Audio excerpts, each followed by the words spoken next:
Emmanuel Macron l'avait qualifié d'ubuesque. La CTC lui consacre un rapport spécial en marge d'un point de situation sur la politique de la pêche et de l'aquaculture menée par le pays. Le projet de ferme aquacole n'est pour autant pas enterré par le gouvernement. À part de là les réticences, il croit toujours à un essor de la filière grâce au savoir-faire chinois. Pour la CTC, ce projet interroge dans un contexte sensible aux soubresauts économiques mondiaux et à la conjoncture diplomatique. Laure Philibert, Esther Parot-Cordet.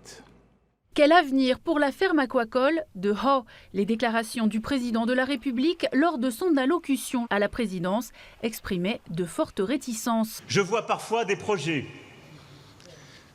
oserais-je dire exotiques, aventureux, aux financements incertains, aux créations d'emplois improbables, avec d'étranges investisseurs. Méfiez-vous, ce n'est pas une bonne idée.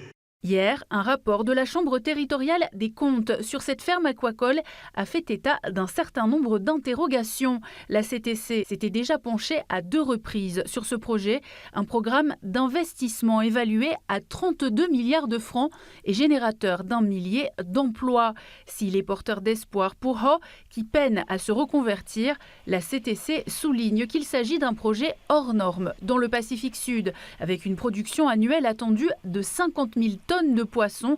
Cela équivaut au total de la pisciculture française. La CTC invite le pays à mettre en œuvre un pilotage plus actif de ce dossier, de manière à déterminer le profit pour les Tuamotu en termes d'emploi. Elle relève également que le projet de ferme aquacole ne concerne pour l'instant que la partie terrestre. Malgré les réserves, le pays, lui, persévère. Nous souhaitons favoriser sur l'ensemble de toutes nos îles le développement de l'aquaculture des algues, des crustacés, crabes, crevettes, des holoturies, les roris et des poissons de lagon.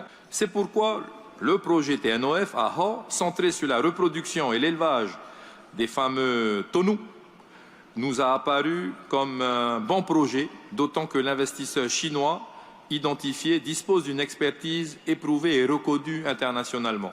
On est toujours là et puis on en parle. C'est pour ça qu'hier je disais que je partirai plutôt sur les RSMA. Je suis sûr que c'est quelque chose de concret qui va être mis là. Mais si demain, ils viennent aussi, je ne serai pas opposée aussi non plus à ce projet-là.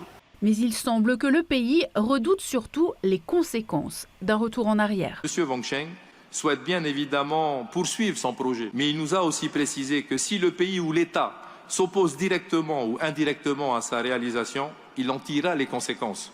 Et ces conséquences, et ce n'est pas lui qui le dit, mais nous, on l'anticipe, pourrait nous amener vers un dédommagement de l'investissement déjà réalisé.